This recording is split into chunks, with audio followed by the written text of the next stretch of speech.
Jemi këtu në studio pas diskutimit të djeshëm, rasti që trajtuam me babain që reagoi ashpër ndaj vajzës së tij që është mbuluar duke thënë se nuk mund ta quajë me baba dhe nuk e pranon në shtëpi me mbulesë. Rjeti ka shpërthyer me komente dhe me debate të ashpra. Dhe sot ne do ta vazhdojmë diskutimin, por në një segment tjetër. Natyrisht ne kemi diskutuar mjaftueshëm rastin e djeshëm. Do të flasim për këtë lidhjen prind-fëmijë. A mund të ketë diçka në këtë tokë që mund ta mohoj prindi fëmijën? Do të flasim për dashurinë e pakufishme, por edhe për këto raste. Çka mund të çojë? A ekziston diçka që mund të çojë në këtë pikë? Kemi gjenerata të ndryshme me cilë do të diskutojmë këtë debat. Në studio bashkë me mua për herë të dytë është zotriu Hajdar Fejzullahu. Mirë se erdhët dhe shumë kënaqësi që ju kemi këtu. Mirë, faleminderit. Faleminderit shumë. Gjulin e kemi si zakonisht, që dje ishte shumë e zëshme dhe ndihshme ndaj rastit që diskutuam. Gjuli, mirë se erdhe. Dhe drejt për drejt nga Tirana e kemi avokatën shqiptare Nexhi Beqirin, të cilën e inkuadrojmë, e kemi pasur edhe më herët, por edhe sot në këtë temë të ndihshme natyrisht nuk ka se si të mungoj. Përshëndetje, është kënaqësi që ju kemi. Faleminderit shumë. Do t'ju dëgjojmë edhe në studio pas pak. Zotri Fejzullahu, dua ta nis me ju. E thash që debati që edhe rasti që trajtuam dje në rrjetet sociale më pas kishte diskutime të shumta natyrisht. Fatkeqësisht kishte edhe prej komenteve të tilla të cilat po jepnin të drejtë e babait, por në përgjithësi ishin komente kundër asaj që ka ndodhur. Dhe një pyetje e parë që vjen për ta trajtuar këtë temë është që a mund të ekzistojë diçka që një prind, një baba në këtë rast, ta mohoj fëmijën e vet? Mas pari, nuk e besoj që ai e ka thonë këtë prej shpirtit, por rrethonat ashtu si që kemi në gjuhë, si që kemi pa, ka ndikuar, unë sa jam informuar, nuk e di sa është e sigurt se për shkak se ky prindi ka kaluar në krishterim, profesori i moshuar, nëse nuk gaboj, ishte një shaljan, nëse është fjala për të, që vjen shumë keq dhe një jem keq për arsye se si familje ati i ka ndodhur keq. Ajo është i rritur, një pedagog i vjetër, një historian sa e di unë i mirë, dhe në familje me të pëlqit kjo është diçka e rëndë, është e tmerrshme, por tash te goca, unë nuk besoj që ai i ka çu duart prej gocës, absolut, jo. Por aty janë momente plasaritje, momente për arsye se ti e ke ndërtu një familje, por në fund nuk je i kënaqur me atë familje, diçka ka pelësit aty. Tash, aty ndikojnë shumë faktorë. Nëse ajo është mbulua nga rrethonat apo nga rrjedhat e jetës saj ashtu siç ka qenë me familje, nuk e di a është e martuar apo jo. Jeton në Finland? Jeton në Finland edhe ma keq, po vje keq kështu po. Insistimi i babait ishte që kjo nuk ka qenë zgjedhje e lirë. Por natyrisht, ne se tash edhe më herët, e kemi trajtuar mjaftueshëm dje rastin, por dua ta diskutojmë në përgjithësi. Prandaj edhe ishte pyetja konkrete që a mund të ekzistojë diçka që një prind të heqë dorë nga fëmia? Kur jo, vetëm nëse ai biologjikisht ka fare informacione që për shembull, janë raste që ndodhen, nuk është i tij, ajo a kupton, mund edhe megjithatë e nin. Jo, edhe në ato raste po, është e vështirë. Tash lind pyetja për zotrin, a bëhesh ti prind vetëm biologjikisht apo je prind ai që të rrit? Kjo është temë tjetër. Kështu që se ka se vetëm nuk e dorë. Edhe kjo ai që të rrit sepse mësohesh me të, kupton. Ai po prandaj thash që është vështirë, edhe nëse është ajo për cilën ju e thatë është vështirë të hiqej dorë. Avokat, mos harroj edhe diçka tash ndoshta të ndërhyj.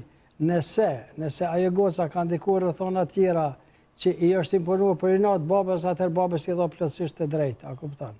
Jepni të drejtë në për ndryshe tash na jemi njerëz, jetojmë e prekim Evropën, çdo njeri ka drejtën në moshën në momentin që i ka 18 vite është e drejtë. Goca ka 35. Absolut. Kështu që mu përzin një dikujt 35 vjeç është absurde. Jo, por nëse e ka bë me qëllime të caktuara, a kupton, me imponime, aty nuk e kisha fort. Po, dëgjoj se unë edhe Gjuli, duke mos qenë prind natyrisht, mbas edhe jemi pak më të ftofshëm dhe po mundohemi t'ju kuptojmë, domethënë juve si prind çdo deklaratë që mund ta bëni. Avokate, po na dëgjon? Regjia, në këtë studion tonë të bukur nuk po dëgjojmë asgjë, kështu që ju lutem na ndihmoni për ta kaluar fjalën edhe për ta dëgjuar avokatën derisa ta rregullojmë. Gjuli, edhe ti ke marrë shumë e pash shumë komente nga ajo që ndodhi dje. Po, unë marrë gjithmonë komente dhe, si që kam thonë, komentet as nuk i shikoj, edhe nëse i shikoj ja kthej në njonit përgjigjen, mundona mi as pjegu pse rrjet kjo mendim. Do thotë pikë Po, spore. e pash që kishe këty shumë përgjigje tek ata që nuk ti kenë kesh kuptuar. Pikë spore, ne nuk kemi fol as një moment që feja është e durë, po nuk është e durë. Na kemi fol për drejtat bazike të njeriut, që janë 3 gjëra. Është prap, drejta e njeriut fillon kur është liria e fjalës të personit, pa marrë parasysh gjinisë. E dyta, liria e çfarë politike ka dëshirë me ndjek, gjithashtu seksualiteti dhe gjithashtu feja. Këtu janë gjëra personale të çdo individi që i ka botë 18, ai ka drejt me vendos çka do ai person, qoftë çfarë do gjinie.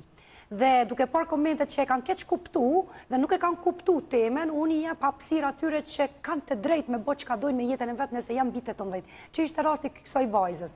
Po mua më ardh keq që u bë aq buje madhe që një bab i tillë që del për përplasje familjare, se kërkush nuk dalën për përplasjet familjare, se këtë kemi, publikisht me tregu se ju nuk e pëlqej mendimin e babës. Edhe unë kam, edhe ti keni po në familje plot mendime të ndryshme, që ajo e bën botën të bukur, që kena mendimet të ndryshme dhe mundohu me kuptu njeri tjetrin për ka e të vinë mendimet e tila dhe qka na mundu me gjithë një rrugzhidhje ku we meet in the middle, ku e takojna njeri tjetrin në midis. Dhe unë mendoj nëse shikojna historinë, ne kemi pat heq ma larg, bretrit i kanë mytë fëmijët e vetë që mos mi amor kuroren babes ose vllavit ose djalit vetet e tjerë. Kështu që kemi rastet tila dhe heq ma larg dje par dje që ke situata që baba e ka perdonu vajzën e vetë 7 vjetë. Në Shqipëri, një rast. Në Shqipëri, do të kjo është një rast që ne kemi shumë raste tilla, por që s'dolin media, po mbulohen derisa vjen tek një gazetar. Po fatmirësisht po dalin këtu që na me di që këtu ndodhen dhe do të automatikisht këta njerëz me him borg, se nuk jam psikikisht mirë. Po. Avokate, a mund të ketë diçka që prindin mund ta çojë, po e bëj këtë pyetjen që bëra edhe më herët, që të heqë dorë nga fëmia? Okej, regjia, po më thonë që kemi disa probleme teknike nga atje, besoj që do ta rregullojnë. Para se të vazhdojmë tutje me këtë temën, e pashun e dje që ti ke pas një reagim shumë të ashpër për rastin në Shqipëri. Po, normal që kjo një person që punon që so vite për drejtat e njerëzit do thotë u bë, unë jam aktiviste për drejtat e njerëzit që kam qenë shumë e vogël, do thotë që e kam kuptuar se çka do të thotë që unë drejtat nuk i kam si që ka një person që është lindë rritë në Finland me pasaport finlandez për shembull. E kështu që unë nga atje e kam kuptuar që okay, familja jonë ka shumë gjëra të bukura, po ne nuk jemi shumë evropian me çit aspekt. Dhe duke nisur me ndryshu mas pari folën tonë, pastaj rrethin, pastaj shoqërinë, pastaj edhe një shtet, pse jo. Për mua shumë e rëndësishme që gjithmonë ne që kemi zë dhe kemi hapësirë televizive ose mediatike, mi bë këtu sa më të mëdha me kuptu që kjo është diçka që dënohet me burg përjetshëm, shpresoj për këtë person që ka përdhunu vajzën e vet 7 vjeç, ja ke prish një jetë të tillë, një person që ke pru vetë një jetë. Akoma keq që një vajzë të një jetën do ketë trauma mendore, fizike, sepse boba i vetë ka qenë një monster, një person me, besoj që ajo është i smut, psikikisht të smuret një bob, mi a bo një gjëtë tillë vajzës vetë nëse është i smut. Zotre, Fejzullahu, a ka kufi tashnia prindrore? Unë po flas tash në cilësinë e prindit. Natyrisht, për ata ju kemi këtu për të marrë pak edhe përvojat personale. Mendimin e Zojës apo Gjulionës, po. Gjulionës është e drejtë ajo, që e thatë, tash po e di që ka edhe aktiviste për të drejtat e njeriut, që ky vend ka shumë nevojë për këto drejta dhe ka nevojë shumë për këto debate, por jo për debatet nxehta, jo për me ngatresa, jo me kalu. Më konstruktive i doni debatet. Nëse ne tash e prekum Evropën, tash ne do edhe të përgatitemi që do të ndodhi këto ndodhi, a kupton se ka ndodhur gjithmonë. Fëmiu deri në moshën 18 vjeçë, për shembull ty të përshëndete si prind e krejt, por tash moshën 18 vjeç ai fillon me menu jetën e vete, edhe a kupton, është e drejtë e tij për gjithçka. Por tash te rasti ky që jemi është pak rast i ndihshëm për prindin, po megjithatë edhe ai prind do të frenohet dhe do ta kuptojë se nuk do të fokusohemi aty sepse do të flasim edhe për vojat personale. Ju vetë prind, prandaj ju kemi këtu për t'i bartur disa mesazhe. Zotri Fejzullaj, sa cila ka qenë kjo dashnia? Unë kam 2 goca edhe një çun. A ke bo dalim në i herë me gjyri? Kjo është tema Gjulit. Mua më intereson me ditë, fizike trajtu ti fëmijët tanë që kanë qenë gjyri. Kur asë njetë, kur shuplok, s'kum përdojnë, kur njetë. Dhuna fizike ka qenë rapsësht i ndalushme në familjet të ndë. Kur njetë. Bravo. Unë veç me prek, jem frigu më se këmë frigua diçka, i kur largë. Na do të bëjmë pedagog të mirë që ta edukojmë. Ka qenë kjo sjellja karshi fëmijëve, pra dhe në situatat kur mbase nuk ju kanë dëgjuar, po flasim në një moshë pak më të vogël, sepse ajo është e rëndësishme se ashtu formohen më pas. Kështu që cila ka qenë formula e juaj? Tash po tregoj, më pëlqej prorocimi Gjoljanës kur tha se ne kemi kaluar adin në për mosha dhe mentalitetet në ndryshme, po. Tash, nona ime për shkak ka qenë analfabete, njëkohësisht dhe baba, a kupton. Dhe kur unë kom bëhen në një skandal, a kupton, tash ajo atë mallkimin, më të ronin më ka bëu. Edhe besoni që edhe sot duket që mëzana i mallkim, është ajo mënyrë traumatologjike formohet, a kupton. Fatkeqësisht ka akoma prind të tjerë. Tani prindi për shkak atëherë nuk ka ditë me trajtu si fëmijë sepse kanë qenë ato rrethona dhe ligjet kanonore që s'ka pas drejtë me të marrë ty në prahen, a kupton? Baba. Po baba, po unë kur nuk e marr fëmijën tem, kur mesën e nipën, po i duaj më shumë se këtë botë. Po drejtat ata gjithherë kanë pas, por gjithherë të pas kujdes që mos me prish rën, mos me ka disiplinë. Me thjesht me ka me nivel të kulturës siç na ka hije. Edhe është shumë e vërtetë që ky vend, ky popull ka nevojë për këtë mesazh. Pra, sapo kuptoj, ju jeni munduar ta ndryshoni atë mentalitetin në familjen tuaj karshi fëmijëve. A që bëj një pyetje edhe zotis? Bonja. Ti e din që pëlqej shumë se formon fjalinë dhe si çfarë familje ke rrit ti, që ka nevojë shumë njerëz me shembull ndaj teje. Kur ke qenë më i ri që fëmijët kanë qenë më të vogël, dhe kur ke qenë me shoqëri, atë kanë thënë pse s'pe jep një shpull që ato, sepse unë mendoj që kanë paragjykuar shumë zotrin, se kjo s'ka qenë si ata tjerët. Ta më dasha me tregu, isha në katon edhe u boni dashu me, më duket vllai im u martu, më duket. Dhe unë kisha qenë Albane, kisha 2 vjeç, a kupton. Tash te gratë, atëherë kanë nda me gratë dhe burrat, te gratë, jo merre këtë, adin, ku milion t'jallë, por kurse du fëmijën tam, edhe mora not burra, Alban me veti, a i fëmijë, ati që kanë të 2 vjeç. A e dike që diçka po ndodhe madhe, a kupton se pak e grumbull jashtë aty. E tash një javë aty ndjes pat, po më thotë, çe ke marrë këtë soll me veti, a kupton. Tash gjasan, po vjen shumë keq thash, po kur këto nuk e duan ty smuna me dash. Se që bashkë shtej thash. Edhe ato stepet gjithë po mëshirë, a kupton. Unë kam thënë shumë ato tabu, sepse unë jam rrit në Ljubljana, a kupton. Do të ke marrë afekte nga shoqëria e Ljubljanës. 16 vjeç e kam shkel Ljubljanën, a kupton. Edhe tani për 2 vite jo më mbjetu sa që edhe gjusëm ka ndalluar jam Ljubljançanin apo socion step në sa vene kur kanë marrë vesh jam shqiptar atëherë nuk dinin për Kosovën, nuk dinin. Por gjithherë çdo sep të studiuaj, çdo të imot të kshyer krejt një tjetër kulturë, një tjetër mentalitet. Drejtat e lirisë njeriu absolut atëherë kanë qenë shumë të respektuar. Biloni marrin shembull atë ka qenë drejt edhe në kolektive që s'ka pas aty me kësë spionazhe me ju. U ka një sistem si në Kosovë si atje, por atje ka pas kulturë.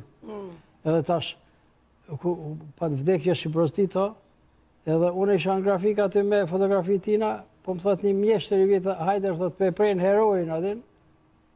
Unë pak kustim, e pas që po më thot kështu, me një shaka thash po. Po me folat që në Kosovë i kështë hongër dhe djetë burga, A na tregon një moment kur një koment base të fëmijëve tuaj që ju ka bërë të ndjeni krenar si prind? Që po.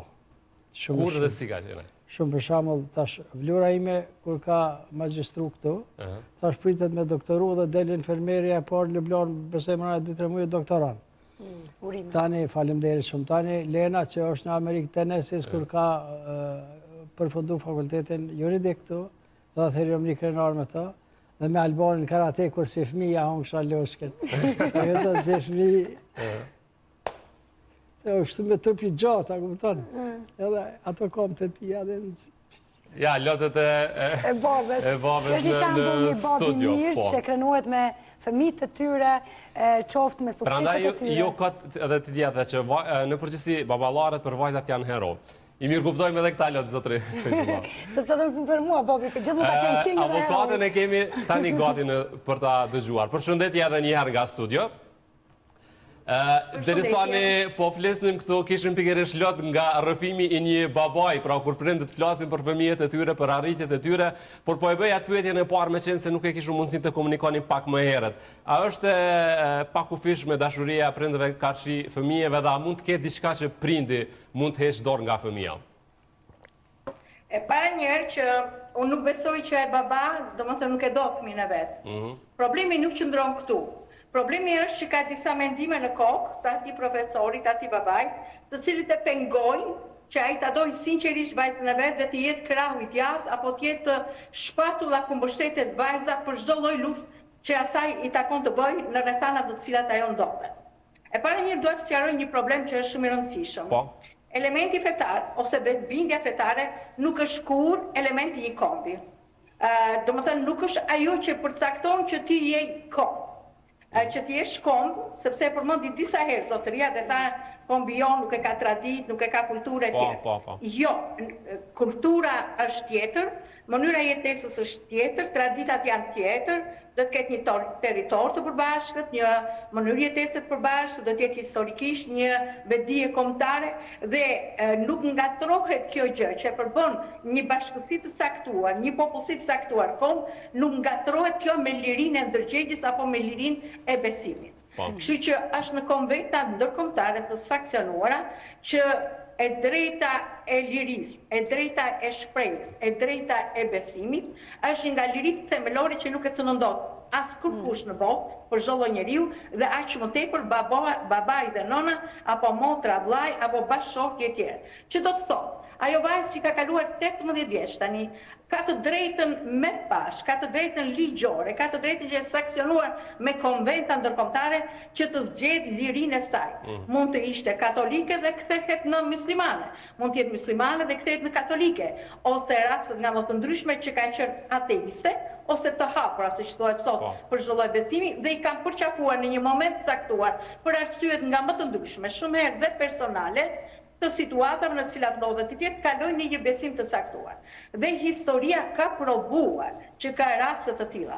Barack Obama, për shembull, nënën e kishte ateiste, baban e kishte musliman nga Kenya.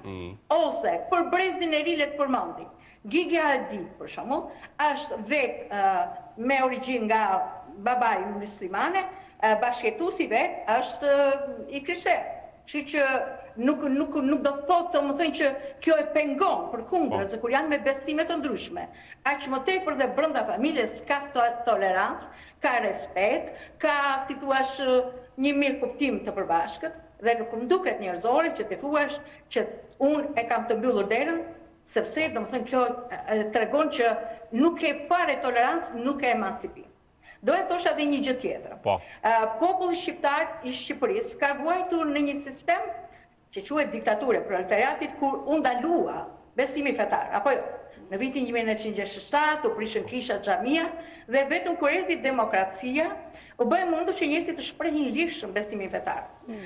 Populli i Kosovës e ka ndjerë genocidin serb, pra ka qenë më shumë se sa ndoshta një diktaturë proletariati siç ishte Shqipëria. Pra e ka njohur sistemin diktatoriale. Ka përjetuar dhe shumë rënd nga një diktaturë thjesht, sepse ka qenë një genocid në popullsinë shqiptare. Kështu që sot shqyqyre kemi të lirë, domethënë të lumtur për këtë gjë. Por ama nuk mund të krijojmë ne diktator të rinj brenda familjes. Si mundet dot që një baba të urdhërojë se si duhet të sillet vajza e vet, ose si mundet aty deri atje sa obligon që ajo deri ke dera e shtëpisë, ke porta e shtëpisë, e mban shamin e vonë dhe pastaj kur hyn në shtëpi e heq, pse sepse ashtu do babai. Jo, kjo është e pa imagjinueshme, për veten time e quaj të pa imagjinueshme. Kam shumë respekt për punën profesionale që ka bërë ai mësues, por në të njëjtën kohë, ky zotëria i nderuar, që në punën e vet ndoshta ka qenë i përsosur, i shkëlqyer, duhet të parasysh që emrin e vet e ka musliman, apo jo? Emër mbi emër të dy i ka me origjinë muslimane. Nuk e ka vendosur ai, e ka vendosur prindët e tij. Pra ka një arsye, si thua, diçka që tingëllon në familjen e vet. Tani ai vet do të bëhet, si thua, do të vendos fatin e fëmijës vet. Avokate, në momentin që po flasim. Në momentin që kam një dyshim të madh. Meqense vetë zotëria vet do të kalojë në besimin katolik. Domethënë ai e paska të drejtën të kalojë nga musliman, ose ndoshta këtë Po, e cekum dje që pra më tepër janë bindjet fetare se sa ajo që thoshte zotriu që është mbuluar jo me zgjedhje të li, nuk ka qenë zgjedhje e saj e lirë. Edhe për këtë ka një zgjidhje, ja një minutë. Në qoftë se babai, domethënë kur është deri në 18 vjeç, natyrisht që është ai përgjegjësi ligjor. Dhe nëse ka një presion nga kushdo të qoftë, ai duhet të ndërhyjë babai, kërkoj deri dhe urdhëmbrojtje nga njerëzit që e cënojnë në lirinë e jetës, në lirinë e ndërgjegjës, të besimit në jetën e vet personale e tjerë. Por këtu kemi të bëjmë me një vajzë 37 vjeçe që vendos vetë, qofse ka dhunë në familjen e saj, përsëri ajo vajzë apo edhe ky mund të denoncoj që vajza ime është në një presion psikologjik dhe kërkohet urdhëmbrojtje nga kushdo qoftë që ushtron këtë presion ndaj vajzës. Prandaj ose ajo denoncon vetë në institucione të rëndësishme, aq po tepër që është një shtet perëndimor, denoncon që unë jam në kushte të dhunës psikologjike. Avokatës, dua të ndërpres, të lutem, dua të ndërpres, në momentet që po flasim, sepse rastin e djes shumë e diskutuam shumë, në momentet që po flasim, me çfarë raste përballeni? Kishim rastin e tmerrshëm dje në Shqipëri, që natyrisht edhe në Kosovë ka marrë vëmendjen e madhe. Çfarë përballeni në praktik në këto raportet prind-fëmijë? Çfarë po ndodh në Shqipëri? Unë e shoh këtu, sepse në fundit, ajo vajzë nuk jeton për ditë me baba. Megjithëse babai ka që edhe unë vajzën e nusën e djalit nuk do të lejoj që jetonte me mua. Mund duket shumë absurde këto. Këto janë qëndrime ekstremiste. Siç ka ekstremizëm në familje, kanë marrëdhënie bashkëtorë, kanë marrëdhënie me fëmijët e tjerë. Duket shumë e egzageruar kjo. Por ne shikoj pak që ky baba përkodel sedrën e vet. Domethënë, ideja e tij është që ky ka qenë shembull në gjithçka. Mund të jesh shembull në punë, mund të kesh shembull marrëdhënie me nxënësit e tu, por ja që nuk bën shembull në familje. Edhe e shek të tillë apo dështime të tilla njeh kushdo.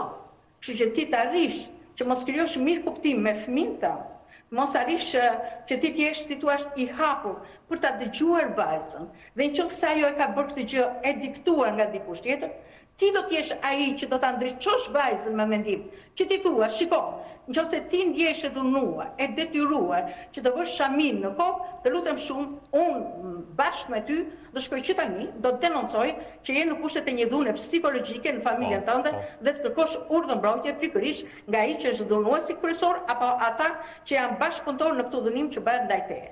Por kjo mënyrë që unë mbyll derën, kjo nuk është as pak zgjidhje. Përkundrazi, kjo e vë vajzën në një situatë shumë të disfavorshme. Vajza do ndjehet sikur s'ka më ku trokasi dhe detyrimisht nëse është ndjer një herë e dhunuar, tani do ndjehet 2 herë dhe 3 herë, sepse edhe nëse pëson një dhunë tjetër, as di ku me këtë flas. Atëra, kalojmë tek pyetja, të lutem tek pyetja. Tani ja mbyll derën dhe babai i shpëlluar. Atë kalojmë tek pyetja, ju lutem që ju bëra, dhe për atë që në praktik me çfarë përballen ju si avokate, sa i përket këtyre raporteve prind-fëmijë, çfarë po ndodh për shembull në Shqipëri? Çfarë po ndodh në Shqipëri nga do ka probleme. Unë sot për shembull kam dëgjuar që në 9 të mëngjesit ka ardhur një zonjë e cila vjen nga një familje shumë e njohur në Shqipëri, shumë e emër e tjerë. Vajza vetë e martuar me dikën, i cili jo vetëm ka dhunuar mamën e vet për 18 vjet, se vajza 19 vjet, por tani arrin dhunon edhe vajza. I dhunon pse? I duket sikur i dalin jashtë kontrollit, i duket sikur nuk e respektojnë si duhet babain, por kjo nuk bëhet se nuk e respektojnë. Po sepse është dhunues dhe kërkon tani të justifikojë dhunën, duke i dashur të mbyllgojnë jo vetëm nënës, po tani të mbyllgojnë edhe vajzën. Kjo ndodh në shumë familje. Është shumë pak që denoncohet. Është shumë pak.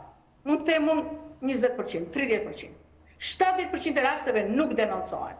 Kjo ndonjëherë, si thua, për arsye që justifikojnë ata të dhunuarit, pra viktimat, të cilat ndonjëherë thonë, po ku do shkoje me 2 fëmijë, nuk kam të ardhura, s'kam një shtëpi, si do ta paguaj që janë vetëm e tjerë, derisa këto familje arrin një pikë, ose këto njerëz të dhunuar, dhe sidomos gratë, se shumë pak janë e papërfillshme që dhunohen burra, derisa këto gra, këto zonja, këto nëna të nderuara, këto mama të sakrificës, etc., arrin fundin, pra prekin fundin, dhe kur e shikojnë që atje shpërthej një gjë shumë e madhe, atëherë ato detyruan dhe marrin forcë për të ngritur lart.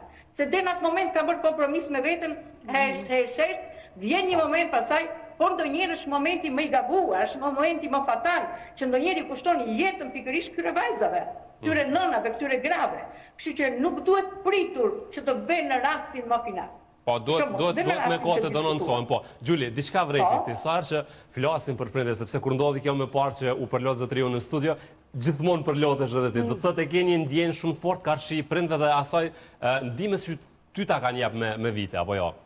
Unë, si ta them, unë mendoj që prindi detyren më të madhe e ka me përkro fëmijën e vet derisa ka nevoja i fëmijë, derisa unë i tërkes derës babit, me thonë kam nevojë për ndihmë baba, do të më konë gjithmonë ose prindi, pa marrë parasysh nona baba.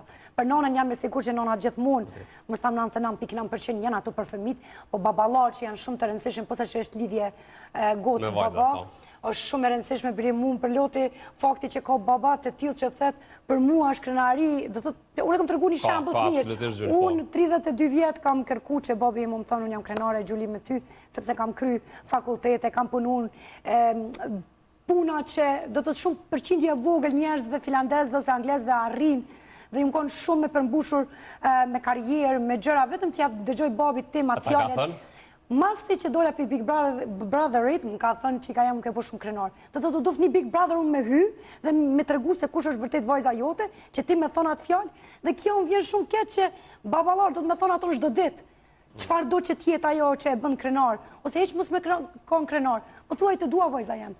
E ne, babalar shqiptar, duke ditur që prindrit tonë janë në një moshë dhe në një gjenerat tjetër, nuk e kanë këtë vajza ime unë të dua ty. Ose këtu e ki babin për çdo hall. Akoma gjëma të bukur se fëmia me ndëgju këtë gjë, ose vajza me ndëgju këtë gjë. Dhe pastaj e ki gjithmonë derën hapur, siç e tha edhe avokatja, që atëherë është fundi i vajzës kur baba thet derën e shtëpisë babës e ki mbyllën, siç e tha ky zotëria dje, siç e thoi qindra mira baba. Nuk do duhet të ndodhte fare në fakt. Kur për herë të fundit ti ke trokitur në derën e babait për ndihmë? Unë jam pe aty për karaktereve që jam shumë e zoja dhe shumë e fortë dhe derisa të bëhet puna qatë që madhe, do të thotë nuk i kom trokit. 2010 i kom trokit herën e fundit, kur ka ndodhur një diçka, i kom thonë bab, kam nevojë për ndihmën tone. Pe 2010-s asnjëherë si kom thonë bab, kam nevojë për ndihmën tone. E di që për një gjë të vogël si me bën një fasad po këto gjëra ditore kështu praktike. Po jo kështu diçka të madhe ose ndonjë problem. Dhe jam shumë krenare që e kam këtë karakter, po edhe unë kam një farë ego që mundona mi tregu gjithmonë prindve që unë ja dal, unë jam e fortë. Po shpeshherë kena nevojë prindrit me na marrë në gjie dhe me na thonë vajza ime unë të dua ty shumë. Që morëm shumë pak. Ti e ke arritur këtë dhe je i lumtur që ty babaj ta ka thënë që është krenar me ty. Po, me në fond, 32 vjet. Pra, e shikoni se sa e rëndësishme është për vajzat ky raporti. Pak me goditi, edhe unë e kam... Edhe ti ke mot këtë problem, Një tmet. Tmet është ajo, nuk e di, nuk kam shprehje me shpjegu, ma ka dhënë këtë vërejt edhe fëmija të tretë, se nuk i pasna përqafu mjaftueshëm. Unë ndjej shumë mal për këtë përqafën prindve të mi. Unë gjithherë i kom pas një shpirt. Po në shpirt tash na nuk e dina që keni shpirt. Kjo është e rëndësishme në shpirt. Vepra e prindit tregon, sepse është një proverb popullor që thuhet fytyra e prindit është fëmia. A kupton? Nuk e di zoja më herë që tha diçka rreth, më duket unë ke shumë i qartë dhe rreth prononcimit, sepse neve shqiptarë nuk ka nevojë kërkush më na shpjegoj çka ka pas baba i Clintonit a baba i Obamas. Në gjani, ne shqiptarët si familje, shkojmë 7-8 shokë dhe jemi pjesë e jona, gjysmën e kemi krishterë, gjysmën e islamë. Dhe kemi qenë drejt okej gjithmonë me feja. Ne me hina tap kemi... Jo, avokatja po thoshte që duhet të ketë tolerancë. Shiko, ka një rregull është ajo, por nuk kemi nevojë na kemi në familje tona këso rasë, është apo në Gjakov, gjysa familjarëve janë gjysa gjysa. Po, kjo është që ne po diskutojmë për këto fenomene, jo, s'kanë bëjmë me fejnë, por për religionin, sepse këtu patjetër këtu edhe religioni bën pjesë e kësaj, a kupton? Tash prindi si një pedagog, se tash do të më kryet e prindi, mos ta lëm këtë vetën. Dëgjoj, një pedagog i cili gjenerata tona në Shqipëri nuk e di çka ka ndodhur, a kupton, po flas për Kosovën. Gjenerata tona ne kemi pas një vizion shumë i qartë. Mushiru një herë për gjithmonë për i Sërbisë. Besa dhe gjithë jemi kontilën, aty në ka pas forë që ndërhin, gjdo naj, veç e kemi bësi ta përzomë Sërbinë, a kuptan? E ta bojmë shtetin tonë ashtu se na ka hije, të ne s'ka ndiku religioni, a kuptan? Dhe në atë kohë s'ka pas, këto të lashësh, absolut. Këto të lashë ka një mas luftës, tash. Po e kuptojmë dhe këtë atmosferën e pas luftës. Na si prind, si të shkollumë, se na i kuptojmë fort mirë, edhe rrethonat që fëmijë mund nesër, nështë mund na del me atë veshën franceze, mund na del, a kupton, është normale. Me të huj shumë normal. Unë fëmijët e amikë më thonë serbis do më marr, ma gjupin grekun, çtas do më marr turkun. Ja, po të kazoj drejt. Se merr italianë absolut. Unë drejta kum jap, a kupton? Mirë, po veshja dihet gjithherë që je shqiptar, a kupton? Ato. Kombi nuk shkelet. Kombi nuk shkelet. Absolut. Kjo është ajo. Avokatja po fliste për këtë çështje edhe për burrat shqiptarë në përgjithësi dhe në fakt doja t'ju pyesja që pse burrat shqiptar janë kaq të dhënshëm. Kaq të dhënshëm po. Shiko. Është pak e rënë bre, a kupton? Ja, po na tregon pak të dhënshëm, edhe unë sa herë kam elaboruar. Po ndodhin gjëra. A dhe diçysh më duket se historikisht ne jemi popull i traumatizuar, a kupton? Ne ishim ata kur vetë Macron e pranon ata ndërtues të kësaj Evrope, tani që 270 vite këndej ne na ka mohu gjithçka, na ka mohu edhe liria e lëvizjes, a kupton? Edhe kjo ka shkaktuar trauma. Tash kemi do gjenerat që e prekum pak lirin, pak Evropën, pak gjuhë tjera, pak mentalitete tjera, pak na jemi sikur me dalë për herë në fushë të sportit. E tash, pse janë me të print e dhonë shumë? Unë për veti nuk e përkraj shumë, as kanun e lek Dugagjinë, sepse ka qenë shumë i rept. Është dikus dhe ajo, është dikus edhe robria, sepse edhe në luft, femna shqiptare gjithherë ka qenë shumë me zoja, na mashkuj të ke pranoj, ma kuptan. Duke njësë nga të utaja, nga shumë e shumë. Po sigurisht, femna shqiptare ka pri. Unë vetë në rilindje kom qenë, aty kur në rrethun sërbet edhe ishte një Hamidi Latifi kur se arrem një gazetare shumë e zoje dhe u bëlla faqume me fytafit me politë sërba, kuptan, po. Bravo i qof, një shote Galice. E përshëndes Hamidi Latifi, ishte një gazetare zoje tash edhe me po nuk e një, po kur nuk e arroj atë moment, a kuptan, se na kemi kalu bëlla faqime për besë ma trimnesh, se këtë burra qeshëm atë, a kuptan. Kështu që tash, pse ka me të një farë burri edhe një farë dhunë, tjenë dhunus burri shqiptar, munges e kulturës. Dhe na tregon avokatja nëse ka avokate, a ka ndryshim dhe a ka shpresë tek gjeneratat e reja? Apo ndryshojnë këto gjenerata, karshi këtyre fenomeneve? Normalisht duhet ketë ndryshime. Ndryshimet janë aq të shpejta tani, sa është dhe lufta midis atij brezi ose midis atyre koncepteve të vjetra që kanë ekzistuar në burrin shqiptar apo në babain shqiptar. Po. Dhe brezi të ri i cili do të avancojë, kjo luftë ekziston, po jo si në sektorët e tjerë. Dihet shumë mirë, mund të ndërtojnë gratacela, mund të ndryshojnë kulla 40 kaçe, 50 kaçe, mund të ndryshojnë rrugët e një qyteti, ndryshojnë në situash lulishtet e qyteti, me qësa to paksohen, nuk janë shtuar. Por të ndryshosh mendjet e njerëzve është gjëja më e vështirë. Nuk shkojnë asnjëherë bashkë këto gjëra. Sa ndonjëherë dhe njerëzit çuditet që si ka mundësi, domethënë jemi në 2025 dhe shikon fenomene si ato që kanë qenë në vitin 1970, ose në vitin 2000. Pse? Sepse mendja nuk ndryshon dot kollaj. Është gjëja më konservatore, sepse është lidhur e para njëherë me dituritë që ke në tru. Është lidhur me forcën e logjikës. Është lidhur me prirjet që ka, domethënë truri i njeriu për të përqafuar të rreth. Është lidhur me jetën reale që bën, me çfarë je rrethuar. Domethënë shumë herë ti shikon shqiptarët dhe kur kanë shkuar në Perëndim, janë në një botë shumë të qytetëruar, por brenda familjes ruajnë të njëjtin rregull familje, të njëjtën marrëdhënie siç e kanë patur nga fshati apo nga qyteti nga kanë larguar nga Shqipëria apo nga Kosova. Pse është ky konservatorizëm? Sepse shumë herë dihet konservatorizmi, patriarkalizmi, duke sikur, domethënë ka armë të tilla, ka mjete të tilla, të cilat e mbajnë më kollaj familjen të mbledhur. E mbajnë më kollaj, më në rregull, më në diktat, domethënë më në kontroll që ka zgjedhur babai dhe nëna. Domethënë duan të shpëtojnë nga ndikimet e kohës. Sepse siç ai babai dje foli për vajzën që ka vënë shamin dhe ishte i shqetësuar për gjë, ai duhet shqetësohet në të njëjtën kohë dhe me të njëjtin intensitet, me të njëjtin nivel dhe me vajzat që zhvishen, që drogohen, që shkojnë, zbulohen, tej masë më shumë se sa është normalja, që ndoshta ndrojnë partner edhe nuk krijojnë dot një stabilitet në jetën e tyre. Pra të njëjtën sensibilitet duhet ketë një baba si ndaj asaj që është konservatore dhe asaj që është egzageruar, është liberale, sa në emër të liberalizmit, modernizmit, i kalojnë kufit e normales, asaj që është e pranueshme për një shoqëri njerëzore. Kështu që konservatorizmi është streja ku ndjehen më mirë prindrit, sepse është një diferencë moshe.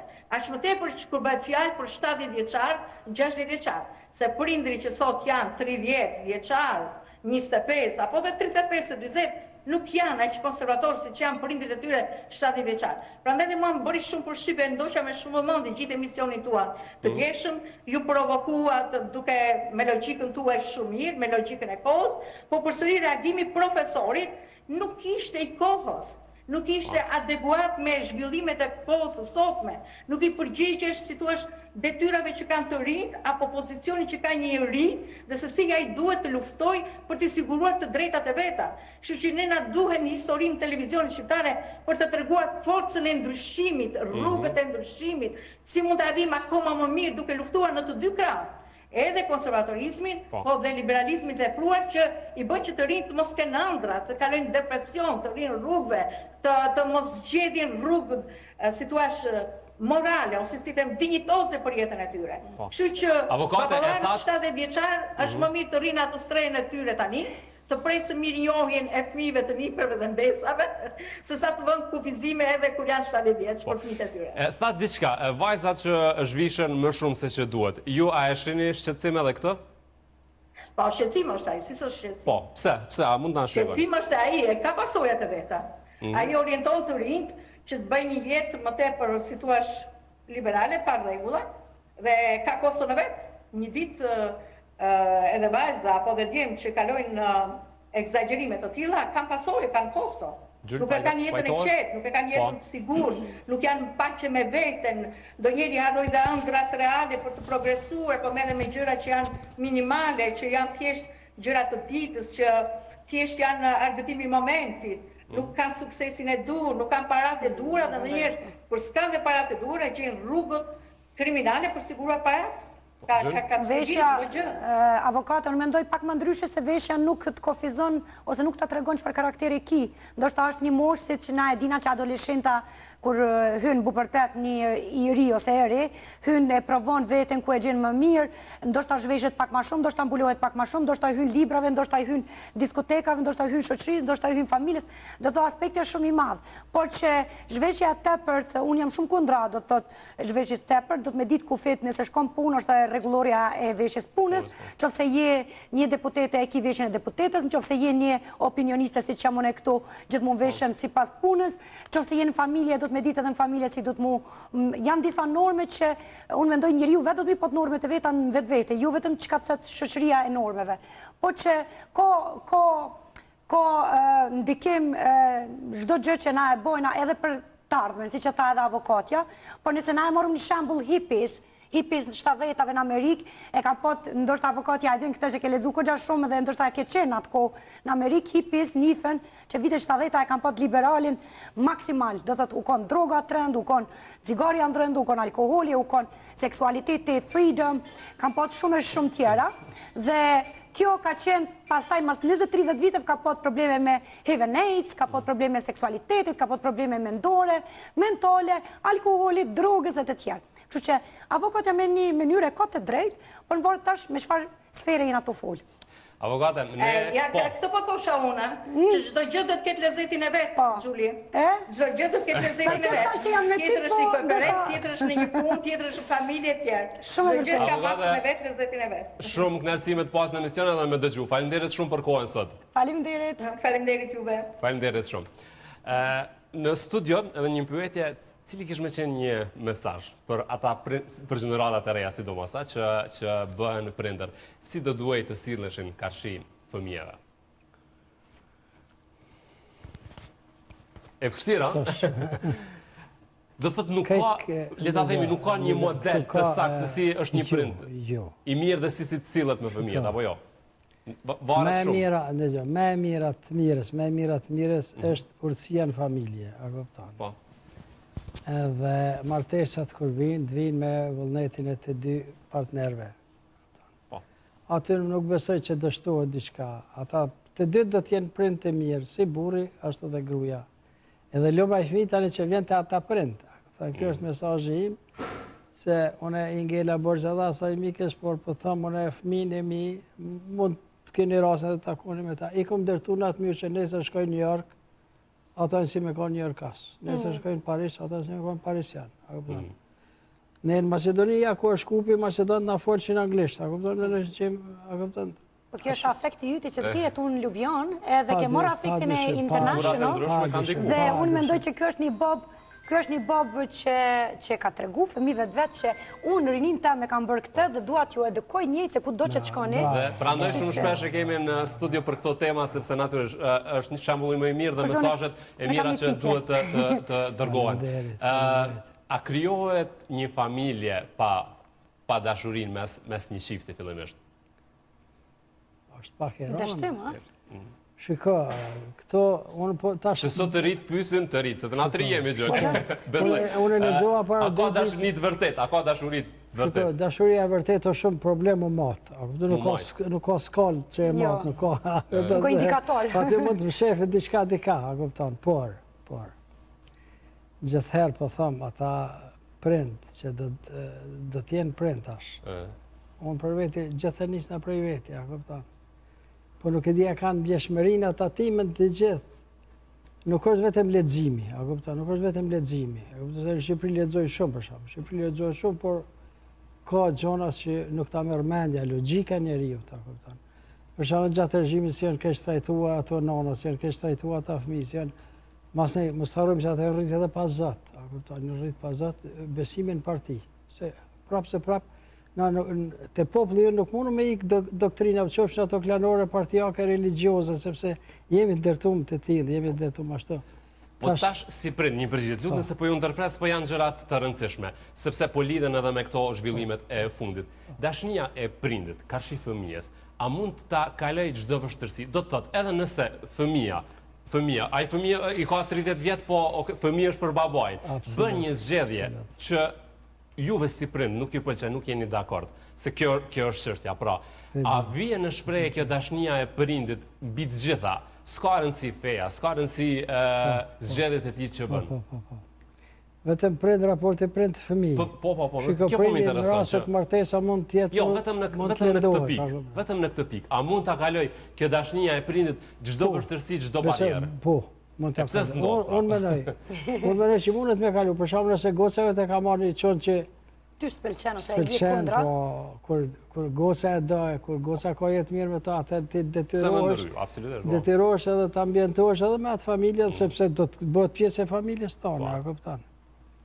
Tash, nuk e di për shembull unë edhe me çunin edhe me nusën e çunit të di sikur me goca jam, a kupton? U përmbesa mos flasim. Po tash edhe fëmija, 2 gocat mia, ata janë pjesë sikur këta, kupton? Ata janë më të afërt gjenetikisht se sa djemve. Por në fillim që nëse bëhet një zgjedhje me qëllim për ta mërzitur babain, atëherë e kupton prindin, e kuptoni. Këto janë për një prind, kështu që është shumë shpirtnisht i lidhur me fëmijë dhe me familje, janë trona këto pyetje se është problemi i gjella, kupton? Edhe me dhonat më të mirën. Po veç kur të dojsh fëmijën atë shumë sa ti pe tregon, nuk mendoj që nuk ka një gjë që ta ndalon ty dashurinë e fëmijës tonë. Mos harroj diçka. Gjatë luftës, për shembull. Normalisht ne kemi pas tikën fyt. Në Prishtinë jam kanë zonë me familje, a kupton? Tash fëmia kur nuk harroj një natë, bile e shkrimin e ruaj me një fanatizëm, nota e të merrit. Tash ne na dhon ultimatum, o do ikni sonte për krujt, o do ish ora 8 e mbrëmjes, a kupton. Unë në kuzhinë, vetën menimet 3 fëmijë, unë gruaja, a kupton. Ora u bonon, për që kur po vinë me ta heq kokën, a kupton.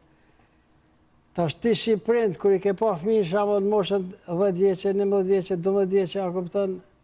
Ajo është diçka më e rëndë, ajo është diçka që ajo nuk ka shpjegim, do të thotë kemi momente që janë të paspjegueshme, a kupton?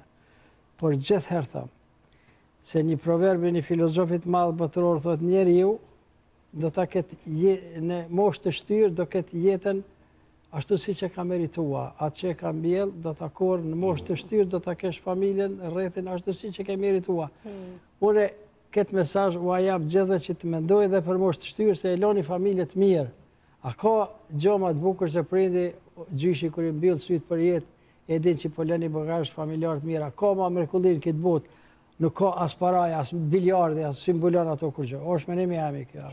Në fakt të thonë shumë veta, kështu që... Ta bëj një diçka që a lexova atje se normal unë bëj research dhe statistika gjithmonë kur vi këto në punë. Atëherë dëgjova atje një thënie për një bilioner në Amerikë që tha, cila është suksesi jëtë maj madh, a ishte të 2 vjetë, do të në prak vdekjes, edhe a këshem bërë pyetjen cila është suksesi jëtë maj madh. Ta suksesi jem maj madh, ta nuk është as bilionat, as kompani, as që ku ndërtu, as gjë. Ta, po kur unë në këtë mosh, djali ose vojza jem që janë 50-60, më thirin ba, po du me orë me pini kafe me ty. Do të që me qëndru, me pini kafe, që kanë dëshirë me najtë me prindin, është gjëja me e qmushme. E sa prind kanë mjell keq, ose jo me dëshirën e vetë, po nuk kanë ditë nështë me eduku, me kulturu, ma mirë, ma afru thmin e vetë, që sot thmija shkënë dhe i thetë, unë nuk du njëherë vetë me menze ja uran ditlindin ose për vitin e ri vinë ose për bajrama, sepse nuk kanë qatë connection, qatë ndjesi, nuk është kriju. Që që edhe prindve gjithmonë i thamë që edhe neve trive që do bëhem prind, që ndoshta është më mirë pak mu avancu edhe me ditë qka po mjellë për me korë më avancë. Sigurisht. Me mendu me la. Falenderit shumë, knasi. Ishte shumë knasi që ju kishëm për herë të dytë në fakt edhe për këto mesazhe të rëndësishme në këto ditë kur janë këto temat shumë të diskutueshme. Falenderit dhe juve. Falenderit shumë.